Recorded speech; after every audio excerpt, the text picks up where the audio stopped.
ওয়ামিনাল্লাযীনা ক্বালু আমার সাথে বলেন বলেন ওয়ামিনাল্লাযীনা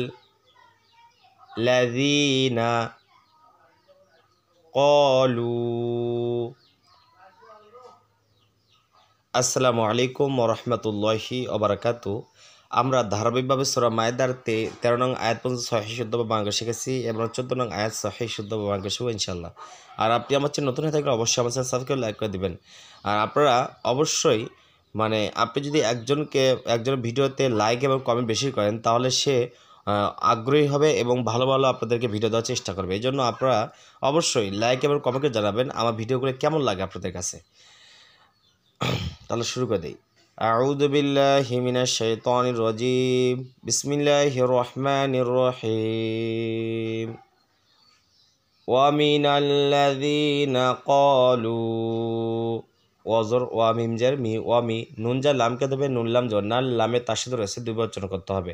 এখানে দুইটা জিনিস ক্লিয়ার করে দেয়। এক নাম্বার তাসদীদ, এই তাসদীদ যে হরফ থাকবে সে হরফ দুইবার উচ্চারণ করতে হবে, প্রথমবার ডান দিক হরফের সঙ্গে দ্বিতীয়বার নিজ হরফের সঙ্গে। আর এই চিহ্নের নাম জজম, এই চিহ্ন যেখানেই থাকবে সেখানে আমরা ডান দিকে হরফের সঙ্গে একত্রে একবার মিলিয়ে পড়ব, ঠিক আছে? এটা মনে রাখবেন। তাহলে নুন লাম জ নাল লাম জ লা নাল্লা জালিয়াজের জি জেরে বাম পাশে জসম লাইয়া মাদের হরফ একালিফ টান নুন জবর না অমিনাল্লাযীনা কফলি জর ক জবরে বাম পাশে খালি একালিফ টান লামো পেশলু মাদ্দে মুংফাসিল তিন আলিফ টান ওপরে চিকন চির বাবে লম্বা হামজা কলু হামজা যা নুন করে দেবে হামজা নুন জের ইন নুনে তাসি গুণা করে ওয়াজিব নুনের জন্য জবরে বাম পাশে খালি একালিফ টান ইন্না নুন জন্না সৎ খাজ স খারাজ বলে এক আলিফ টান রয়া খারাজ র মাধ্যে মুংফাসিল তিন আলিফ টান। কোনো হরফের চিকন ছিল আর আমি লম্বা হামজা থাকলে সেখানে তিন আলিফ টেনে পড়তে হয়। তাহলে বলো ইন্না নাসর হামজা জবর আ খ দাল জবর খ জজমলা হরফ নুন আলিফ না জবরে বাম পাশে খালি এক আলিফ টান আখজ না মিমিয়া জেরমি জেরে বাম পাশে জসমলা এক আলিফ টান সালিদো সা জবরে বাম পাশে খালি এক আলিফ টান মিসা কফজর ক হাজা মিমকে দেওয়া হামিম পেশ হুম ক হুম মিসা ক হুম। তাহলে আমরা বলি ওয়ামিনাল্লাযীনা ক্বালু ইন্না নাসারা আখাযনা মিসাকাহুম। ও আমার সাথে বলেন ওয়ামিনাল্লাযীনা ক্বালু ইন্না নাসারা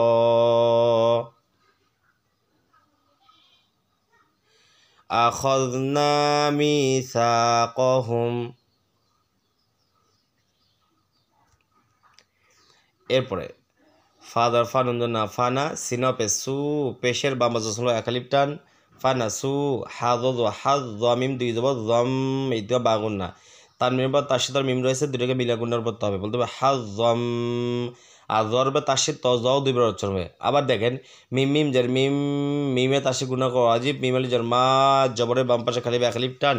তাহলে আমরা বলবো হাজ জম মিম মা জাল কাব্যে জুক কাজে কে জুক কে র পেশ রু পেশের বাবা জসম একালিফ টান বাজের বি হা খারাজের হি যেখানে খারাজের সেখানে একালিফ টান জুক কে রু বিহি ফানাসু হাজ্জাম মিম্মা যুক্কিরু বিহি।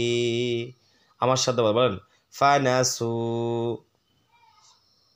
হাজ্জাম মিম্মা যুক্কিরু বিহি। এরপরে ফাআগরাইনা ফা জবর ফা হামজা গয়ন করে দেবে হামজা গয়ন আগ জসমুল্লাহ হরফ রয়া রয় তাস জসমুল্লাহ হরফ ফা আগ রয় নুলে না জবরের বাম পাশে খালি একালিফ টান ফা আগ রয় না বাজর ইয়াজর বাজা ইয়াকে বা ইয়াজর বাই জসমুল্লাহ হরফ নুন জর না বাই না হা মিম পেশ হা পেশ হু মিম লাম পেশ মুল হুমুল বাই না হুমুল আইন জর আ দালের দা জবরের বাম পাশে খালি একালিফ টান আদা ওয়াজর ওয়াতা জত্তা ওয়াতা আদা ওয়াতা ওয়াউলাম জর ওয়াল বা গঞ্জর বাগ ওয়াল বাগ দদালি জ দ মাধ্যে মুত্তাসিল চালিফ টান। যদি কোনো হরফের মোটা চিহ্ন বামে গোলা হামজা থাকে তাহলে সেখানে চালিফ টেনে পড়তে হবে। ওয়াল বাগ দ হামজা জবর আ ওয়াল বাগ দ আ فأغرينا بينهم العداوة والبغضاء হামজাদের ই লাম ইয়া খারা জবর লা, যেখানে খারা জবর সেখানে আখেরি টান ইলা, ইয়াজা ওয়া কত ইয়া অজর ইয়াও, মিমজা লাম কত মিম লামজের মিল, ইয়াও মিল, কবজের কি ইয়া খারা জবর ইয়া, যেখানে খারা জবর সেখানে আখেরি টান মিমজর মা তাজেতি কিয়ামাতি।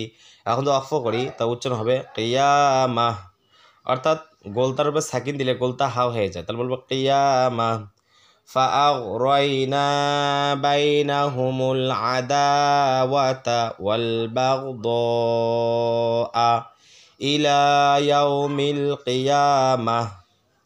আমার সাথে বলেন فأغرينا